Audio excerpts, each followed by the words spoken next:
네, 안녕하십니까. 방금 소개받은 정밀농업연구소 남재작입니다. 먼저 이런 뜻깊은 자리에 초대되어서 발표를 하게 돼서 영광으로 생각하고 있고요.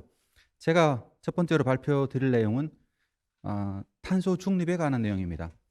탄소 중립은 우리 농업에, 농촌에 어떤 충격과 기회가 있을 것인지 그 부분에 대해서 말씀드리겠습니다. 먼저 충격에 관한 내용입니다. 아시다시피 2030년까지 우리나라 탄소는 2018년 대비 40%를 줄여야 됩니다. 많은 사람들은 이렇게 얘기합니다. 40%가 과연 가능한 것인가? 아니면 이게 현실적인가에 대해서 얘기를 합니다. 근데 사실 우리가 2010년부터 BAU 대비 30%를 줄이겠다, 아니면 2016년에는 37%를 줄이겠다, 계속 공약을 해왔었습니다. 하지만 2018년까지 온실가스 배출은 계속 늘어났고요. 지금까지 미뤄왔던 숙제를 이제 해야 될 때가 왔습니다. 농업 분야도 마찬가지입니다. 농업 분야는 2018년에 2,470만 톤 정도를 배출했는데 2030년까지 27%가 줄어든 약 1,800만 톤을 배출하는 양까지 줄여야 됩니다. 2050년은 1,540만 톤까지 줄여야 하고요. 이게 무슨 의미냐 그러면은 27%를 줄여야 되는 것이거든요. 2018년 대비해서요. 보기에는 40%에 비해서는 작은 것처럼 보이는데 2050년까지 줄여야 되는 양에 비하면은 굉장히 큰 양입니다. 그러니까 30년 동안 해야 될 일의 대부분을 앞으로 9년 동안 우리 농업 분야에서 해야 된다는 걸 의미합니다. 농업 분야가 왜 어려우냐 그러면은요.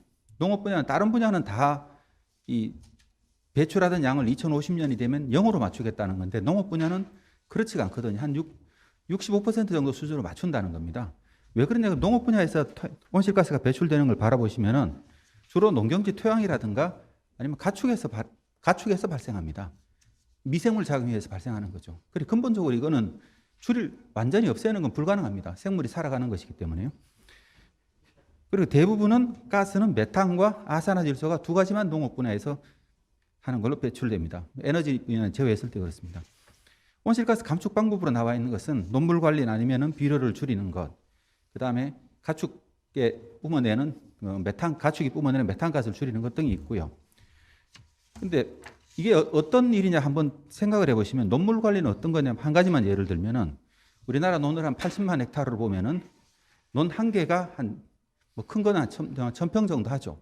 그러면 이 논을 막 대략으로 계산하면 240만 개 정도의 논에서 240만 개의 논 대부분에서 물을 2주일 이상 빼거나 아니면 중간중간에 물을 빼는 물 관리를 계속 해야 된다는 걸 의미합니다. 엄청난 숫자인 거죠, 이게요. 나머지 분야도 비슷합니다. 그 외에 또 하나는 이제 탄소를 토양에 격리하거나 아니면 우리가 식생활 습관이 바뀌는 것들도 이제 탄소에 영향을 주게 되는데 이건 나중에 다시 말씀드리겠습니다. 근데 우리가 농업 분야에서 양이 크지 않지만 실제로는 굉장히 어려운 일을 가지고 있다 이렇게 말씀드릴 수 있고요. 또 하나 농업 분야에서 신경 써야 될 거는 메탄 서약이라는 겁니다. 뭐냐 그러면 2030년까지 메탄 발생량을 30%로 줄이겠다는 겁니다. 30%를 줄이겠다는 겁니다. 메탄이 발생되는 것은 대개는 보면 여기 보시면 습지, 세계 기준으로 습지가 가장 많지만 습지는 자연 상태니까 우리가 개입할 수가 없고요. 그 다음에 가축에서 가장 많이 발생되고 있고 그 다음에 에너지 부분, 그 다음으로 벼 재배에서 발생합니다. 그래 메탄이 얘기가 나오면 농업 분야가 반드시 이제 가장 큰 역할을 할 수밖에 없습니다. 우리나라 농업 분야에서 메탄은 그럼 어느 정도 배출되느냐를 보면은 약 1,270만 톤 정도가 배출되는 127만 톤 정도 1,270만 톤 정도 배출되는데요. 이게 전체로 보면 전체 우리나라 배출되는 양의 약 한 44% 정도 되는 양입니다. 그러니까 만약에 메탄을 줄여야 되면 농업 분야가 가장 큰 책임을 져야 되는 거죠. 메탄이 왜 중요하냐 치면은 이거는 다른 이산화탄소는 하고 다르게 메탄은 약 10년, 12년 정도가 되면은 이제 대기 중에 사라지게 되거든요. 그러니까 만약에 지구의 온도를 바로 낮추고 싶을 때는 메탄이 가장 효과적입니다. 예를 들면 우리가 메탄을 30% 줄일 수 있으면은 지구 평균 기온을 0.3도씨 정도 낮출 수 있다고 얘기하고 있고 이것도 2040년 정도면 충분히 가능해지는 거죠. 그러니까 1.5도씨 기준을 맞추려 그러면은 메탄 말고는 사실 답이 없다고 보는 게 맞죠. 최근 IPCC 보고서에서는 2040년 정도에 빠르면 2040년 정도에 1.5도씨가 상승할 거라고 추정을 하고 있거든요. 만약에 우리가 2050년도에 1.5도씨를 지키려 그러면 메탄이 반드시 어떤 역할을 해줘야 됩니다. 거기에서 그럼 농업이 가장 큰 역할을 해야 되는 것들도 있고요. 또 하나 우리가 기후변화에서 그러니까 이 농업 분야에서 그 메탄이 가장 많이 발생되는 게 축산이었거든요. 그러니까 이게 바로 시장에 영향을 나타나고 있습니다. 뭐냐 그러면은 영국을 예를 들어보면요. 이 보라색 부분이 영국의 농업 분야 탄소 중립 계획을 나타내는 건데요. 이 보라색에는 색깔 칠해진 게 줄어드는 걸 의미합니다. 가장 많은 부분을 차지하는 게 이 식단 전환, 즉 육류 소비를 줄이는 것하고 그다음에 음식물 쓰레기를 줄이는 겁니다. 이게 가장 큰 영향을 차지하고 있고요. 그리고 그 식품 분야 투자자 네트워크랑 페어라는 기구에서 하고 있는 활동을 보면은 축산을 어떻게 줄여야 될 거냐, 아니면 기후 변화에 적극적인 식품 기업에 대한 투자를 하지 않겠다, 아니 시장에서 퇴출시키겠다는 그런 노력들을 하고 있습니다. 이것들이 어떻게 시장으로 반응을 나타나나 보면은 이 우리나라 분들이 미래셋이 얼마 전에 보면은 그 임파서블 푸드 미국 회사입니다. 미국 스타트업인데 3천억을 투자했다는 뉴스를 보셨을 겁니다. 전체를 다 해서 4,800억 정도를 투자를 했고요. 그러니까 이 대체육이라고 말하는 대체 단백질 식품이라고 말하는 이 식품 카테고리에 지금까지 한 매년 작년 같은 경우에는 약 3조 원 정도, 4조 원 정도가 투자가 됐습니다. 그리고 이 한 시장 전망 보고서를 바라보면은 2030년까지 약 30% 정도가 육류 소비 시장을 대체한다고 나오고 있고요. 그다음 2040년 정도가 되면은 60%까지가 육류 소비 시장을 대체할 거로 예상을 하고 있습니다. 이 정도 시장이라고 굉장히 큰 변화가 예상되고 있거든요. 지금까지가 이게 우리 농업이 이제 글로벌 관점에서 마주칠 내용들이었고요. 농업이 직면한 문제를 보시면은 사실 어느 나라든 상관없이 농업이 경제가 발전하면 농업의 비중이 줄어들게 됩니다. 근데 우리나라에서 가장 크게 그러니까 농가 인구가 줄어들고 농업 비중이 줄어드는 것 자체는 이제 모든 선진국들이 다 같이 겪고 있는 문제니까 이게 이상하다 할 건 없는데요. 문제 우리나라 농업 인구 구조 변화입니다. 그러니까 고령화가 지금 현재 농가의 농장 경영주가 평균 연령이 66세를 넘었었고요. 그 다음에 청년 세대가 거의 없습니다. 거의 없고 5% 이하 정도가 되고 있고요. 그래서 고령화가 굉장히 심각하다는 겁니다. 또 하나 농가의 영세화입니다. 이 이게 통계적 자료를 보시면은 0.5헥타르 이상의 농가는 90년대 이후로 거의 변화가 없거나 조금 증가했습니다.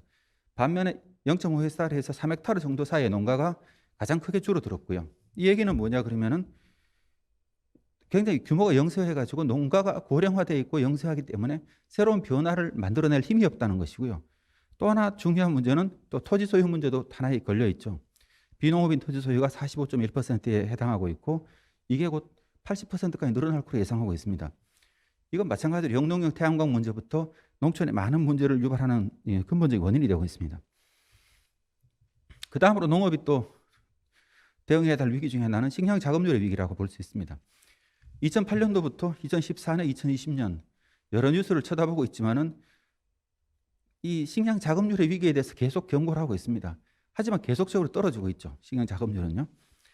근데 근본적으로 우리가 이 문제를 바라볼 때 그럼 식량 자급률은 과연 우리가 노력하면 높아질 수 있는 것인가? 이것도 한번 생각해 봐야 될 문제고요. 그리고 또 하나의 근본적인 질문은 식량 자급률이 높아야만 식량 안보가 높아지는 거, 이런 것도 고민해 볼 문제가 있다, 고민해 볼 필요가 있다 생각합니다. 그 글로벌 푸드 시큐리티 인덱스라고 이제 세계 식량 안보 지수라는 것도 있는데요. 여기 보면 우리나라가 32위를 하고 있습니다. 32위인데 얼마 전에 29위다 좀 더 떨어졌죠. 4개의 지표를 가지고 있습니다. 물리적으로 이용 가능하냐, 경제적으로 이용 가능하냐, 그렇다면 품질과 안전성, 그 다음에 자연생태계에 미치는 영향, 이런 것 등 정도인데요. 우리나라 국민들이 식량 안보를 생각하면 대개는 물리적으로 이용 가능한 수치가 낮을 거라고 생각합니다. 대개는요. 나머지는 안전성이나 이런 건 높고요. 근데 보면은 우리나라가 성적이 가장 좋은 게 availability, 즉 물리적으로 공급 가능한 양은 사실 우리가 가장 앞선 성적을 나타내고 있고 나머지 분야가 오히려 떨어져 있습니다. 그래서 우리 생각은 좀 다르지도 않을까, 이런 생각해 볼 필요가 있는 것 같고요. 그 다음에 식량 안보 중에 우리나라 같은 쌀 같은 게 중요한데, 예를 들면 쌀이 작은 그래프에 보시면은 대개 쌀은 동남아시아에서, 아시아 지역에서 대부분 생산되고 있고요. 또 만약 2050년까지 쌀 가격은 한 30%가 더 오를 것이고 한 90% 양이 더 필요할 거라는 이런 얘기도 하고 있습니다. 그리고 또 하나 이제 우리가 고민해야 될 거는 이 우리나라 보면은 식량 농업 생산액과 식품 수입액이 거의 한 7, 80% 정도의 그 비중을 수입액이 차지하고 있거든요. 이 얘기는 뭐냐? 그럼 우리나라는 완전히 이제 개방적인 식량 구조를 가지고 있다는 걸 의미하고 있고요.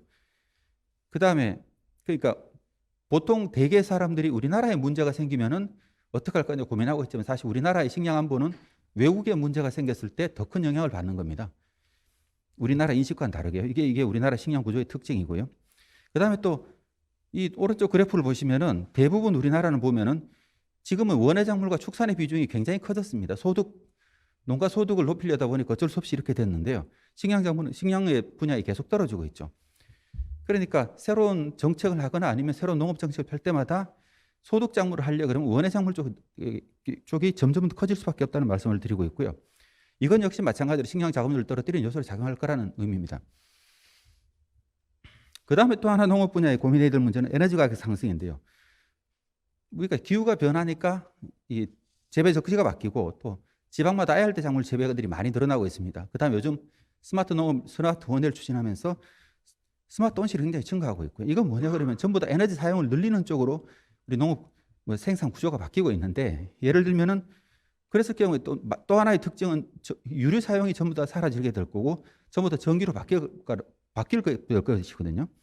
근데 이 G7의 EU에서는 2025년까지 단계적으로 화석 연료 보조금을 폐지할 거라고 얘기를 하고 있고 에너지 업계 쪽에서 농사용 전기 가격을 현실화시키는 노력들을 계속해 오고 있습니다.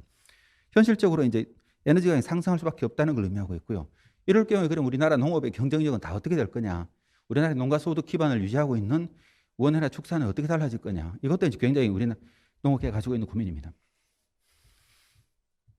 어쨌든 이 종합적으로 보면 탄소 중립이라는 여정은 크게는 보면은 소비자 부분, 그러니까 이 식품 폐기물을 줄이거나 아니면 축산을 줄이거나 축산물 섭취를 줄이거나 하는 것들이 크게 하나가 이제 구성을 하고 있고, 그다음에 생산성을 증대하는 것, 이제 기술 발전, 정밀 농업이라는 기술을 통해서 하는 것, 그다음에 농업 기술을 혁신하는 것, 예를 들면 장내 발효, 그 소의 그 위에서 메탄 발효를 줄여드는 이런 새로운 기술을 개발하는 것들이 있습니다. 이런 걸 전반적으로 통해서 농업 생산성을 높이면 결과적으로 우리가 추구하는 게 뭐냐 그러면은 가능하면 많은 농경지를 자연 생태로 돌리는 거죠. 그러니까 농사를 짓지 않는, 가능하면 이게 이제 글로벌 관점에서의 이 접근 방식입니다. 물론 우리나라하고는 전혀 다르죠, 상황이요. 큰 틀에서 보면 이제 이게 탄소 중립, 농업 분야에서 탄소 중립에 이르는 큰 여정이 될 것이고요. 이게 결국은 이제 유럽 국가들의 탄소 중립에 큰 뼈대를 형성하고 있습니다. 여기에 나와 있는 것들이 중에 하나가 유기농업을 25%까지 늘리겠다 하는 이런 정책들이 이제 이런 배경에서 만들어지고 있는 것이고요. 그리고 올 초에 이제 영국에서 발표된 아주 의미 있는 보고서 중에 하나가 다스굽타 리뷰라고 우리나라 뉴스라든가 아니면 여러 뉴스에서 많이 다뤘던 거 있죠. 여기서 근본적으로는 보면 농업이 이 탄소 중립에 추구하는 방향이 뭐냐 그러면은 크게 이 자연 생태계를 휴먼 자본, 생산 자본, 자연 자본으로 나눴을 때 이 세 가지 휴먼 자본과 생산 자본에서 자연 자본을 과도하게 이용하면서 현재 불균형이 만들어졌으니까 근본적으로 이 생태계 평형을 다시 만들자는 움직임이 관한 관점에서 접근했고요.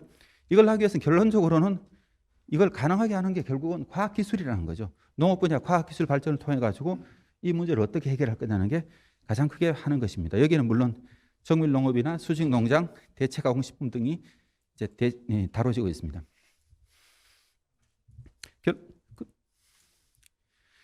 탄소 중립을 어떤 관점에서 바라볼 것인가? 이제 이 세미나의 주제가 이제 근본적으로는 담대한 전환, 지금까지 다른 각도로 한번 바라보자. 우리가 이런 충격과 있고 이런 우리 현상을 가지고 있는데 우리 농업은 어떻게 해야 될 건가? 그거에 대해서 좀 말씀드리겠습니다. 어떤 사람은 이걸 위기로 볼 수도 있고 어떤 사람은 이걸 기회로 볼 수도 있을 것 같습니다. 어떻게 하면 우리 농업이 기회를 찾을 수 있을 거냐? 그래서 탄소 중립이란 또 근본적으로 보면은 탄소 중립을 달성하더라도 우리나라의 식량 안보라든가 생태계 복원, 그다음에 농촌 회복 탄력성이라는 이 주제를 이걸 동시에 추구를 해야 됩니다. 이걸 동시에 달성 가능해야 됩니다. 이걸 어떻게 가능할 수 있을까? 온실가스를 줄여야 되고 식량 안보를 어떻게 높일 수 있고, 그다음에 농촌의 지속 가능성은 어떻게 만들어갈 수 있을 거냐? 그래서 이걸 위해서 우리가 뭘 해야 될 거냐? 이런 얘기들이 이제 한번 고민해 볼 필요가 있지 않나 생각이 들었고요. 제일 첫 번째로 이제 한번 제가 생각하는 것은 결국 이런 모든 일을 결국은 과학기술로서의 뭔가를 바꿔야 되는데 그러려고 그러면 결국은 사람이 가장 중요합니다. 말씀드렸듯이 농촌에 그런 우리가 인적 영향이 있느냐 이런 걸 바꿔나갈 만한 그게 이제 가장 크게 바라보는 관점이었고요. 그래서 첫 번째로 제가 생각하는 거는 우리는 첫 번째로 결국은 농촌에 어떤 사람이 이 새로운 혁신을 만들어가는 주체를 형성하는 게 가장 중요하다는 생각이 들었습니다. 어쩔 수 없이 디지털 기술에 어떤 많은 경험을 가지고 익숙한 청년들인데요. 그런 청년들을 농촌에 어떻게 만들까? 대개는 우리가 농촌 정책으로서 보면은 이 청년 농사꾼을 만들려는 정책이 대부분입니다. 그러니까 어떻게 하면 농촌에 청년을 유치해서 농사를 짓게 만들 거냐. 근데 좀 다르게 생각해 볼 거는 굉장히 쉽지 않은 일이거든요. 토지 문제부터 시작해가지고 이게 보통 문제가 아니거든요. 그러니까 이 농촌에서 먼저 그럼 청년들의 일자리를 어떻게 만들 거냐, 농업 관련 일자리를 어떻게 만들 거냐. 물론 일을 하면서 농사를 지을 같이 겸업을 할 수도 있겠죠. 그럼 청년들이 농촌에서 일자리를 만드는 방식에 대해서 먼저 집중하는 게 어떻게 이런 생각이 좀 들었었고요. 그러기 위해서는 농업기술 전달 체계를 어떻게 요즘 새로운 테크놀로지를 받아들이는 어떤 이러닝이라고 얘기하는 것들 이런 방법론들이 좀 필요할 것 같고요. 또 농촌에서 청년이 살만한 환경을 조성하는 것들이 초고속 인터넷망이라 이런 것들이 굉장히 중요할 것 같습니다. 이런 것들을 먼저 갖춰오는 것들이 이제 우선이 아닐까 이런 생각이 들었었고요. 왜 그런 생각을 하냐 그러면은 근본적으로 보면은 미래 농촌은 보면은 제가 생각할 때는 이게 사과 따는 일꾼이 필요한 게 아니고 사과 따는 일꾼을 관리할 로봇이 필요할지도 모른다. 한 5년, 10년 후에는 앞에 말씀드렸듯이 보시면은 농업용 로봇이 대개 5년, 10년 정도가 되면은 활용이 될 거라고 생각하고 있거든요. 그러면은 5년, 10년 후에 우리가 생각할 때는 지금은 이 자율주행 농기계 같은 것들 농민이 사서 쓸 거라고 생각하지만은 실제로 그걸 사서 쓸 수는 없거든요. 왜냐하면 그거는 인공지능이랑 계속해서 업데이트가 돼야 되는데 농가에서 그걸 쓰면서 그렇게 할 수는 없습니다. 기술 발전이라는 거는 형태 자체를 바꿀 거라 생각하고 있고요. 미국 같은 경우도 이게 딸기 기계인데요. 딸기 수확하는 기계인데 이 인공지능으로 땁니다. 이게 미국도 마찬가지로 코로나 때문에 멕시코 노동자들이 못 들어오면서 딸기 농장에 딸기들이 다 썩어서 버렸거든요. 그래서 이런 서비스들이 나왔는데 뭐냐 그러면 딸기 100kg를 수확하면 얼마를 받는 방식이죠. 여기 로봇들이 동작하기 시작했고요. 이 오른쪽 그림 보시면 이거는 구보타사하고 일본의 구보타사하고 이스라엘 스타트업인 테벨사 같은 곳에서 만들었는 로봇인데 이 하늘에 떠다니면서 이렇게 타과를 땁니다. 이렇게 날아다니면서요. 이 동영상을 보시면 인터넷 확인할 수 있습니다. 이런 기술이 들어오면 이제 점점 더 농업은 서비스화 되어 갈 거라는 거죠.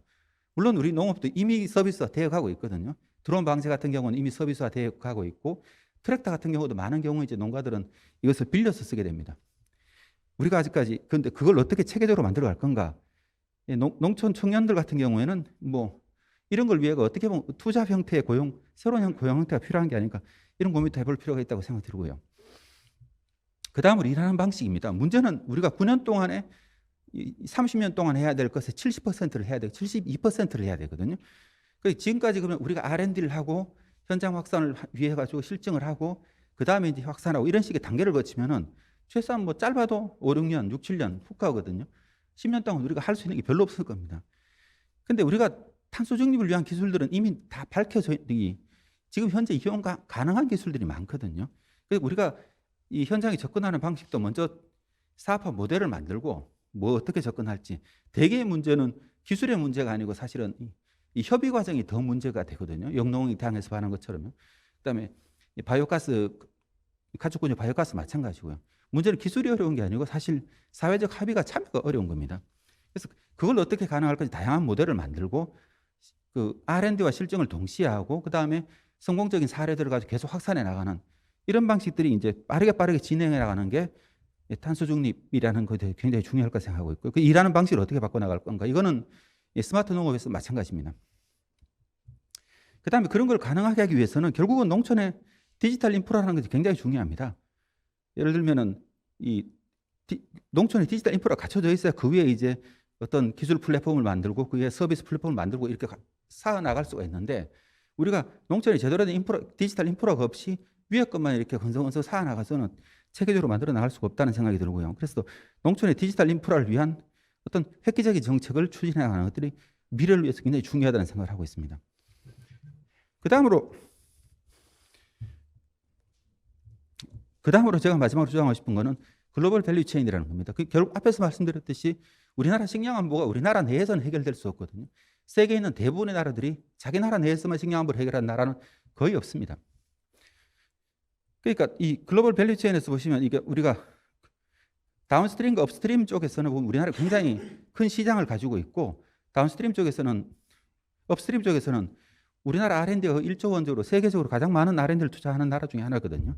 그런데 이런 기술이 개발돼도 사실 시장이 우리나라 농업 자체가 영세한 구조를 가지고 있기 때문에 이런 R&D가 수익을 낼 수 있는 구조가 아닙니다. 그러니까 R&D와 이 산업화 성과가 일치하지 않는 문제가 이제 가장 크게 발생하고 있거든요. 그런 문제를 해결하기 위해서는 사실은 기술 시장을 넓힐 수가 있어야 됩니다. 그래서 이런 글로벌 밸류 체인이라는 것들 고민해 볼 필요가 있고 여기에 탄소 중립이라는 걸 고민해 볼 수가 있죠. 그래서 동남아시아에 쌀을 생산하거나 아니면 작물을 생산하는데 우리가 농물 관리 기술, 관수 기술, 품질 관리 기술 등 여러 가지 기술에 대한 투자를 하고 지원을 하는 방식으로 나가면 어떨까? 그리고 또 우리나라가 가지고 있는 강력한 시장을 가지고 있지 않습니까? 아주 큰 시장을 가지고 있으니까 이 부분을 결합할 수 있다 이런 생각이 들고요. 그래서 담대한 전환은 뭐냐 그러면 지금까지 우리가 보면은 해외 농장 정도 개발하는 게 이제 해외 농업 진출 정도로 생각했는데 그게 아니고 그냥 이 동남아 정도는 하나의 그냥 우리 기술 시장으로 생각을 하자. 우리 하나의 농업 가치 사슬로 여기자. 그래서 우리나라가 가지고 있는 농업 기술과 종자를 이제 이 공급하면서 탄소 중립과 식량 생산을 지원을 하고 그리고 우리나라 시장에서 다시 흡수를 하고 그다음에 이걸 통해 가지고 결과적으로는 우리나라 탄소 중립과 식량 안보를 같이 높여 나갈 수 있지 않을까. 제가 이제 라오스에서 1년 반 정도 살면서 느낀 이 5대 업계 잠시 나가다 보면서 느낀 건 뭐냐 그러면은 농업계에서는 사실 청년들이 굉장히 참여를 안 하는데 이 5대 업계는 보면 굉장히 똑똑한 청년들이 굉장히 많이 참여하고 있습니다. 왜 그렇게 하냐고 바라보고 있으면은 이게 뭔가 도전할 만하다고 느끼는 것 같아요 보면은요. 그래서 우리 농촌보다 뭐 동남아나 아프리카가 더 살기 좋은 것도 아닐 텐데 그쪽에 나가는 것에 대해서 아무 꺼리낌이 없습니다. 도전하고 싶어 하고요. 제가 말하고 싶은 건 그겁니다. 결과적으로 우리 농업도 좀 더 도전할 만한 산업이 되게 어떻게 하면 청년들이 봤을 때 도전할 만한 산업이 도전할 만한 영역이 되게 만들 거냐. 그런 가치를 우리가 한번 탄소 중립을 통해서 한번 만들면 어떨까. 그런 생각을 해봤습니다. 이상입니다. 고맙습니다.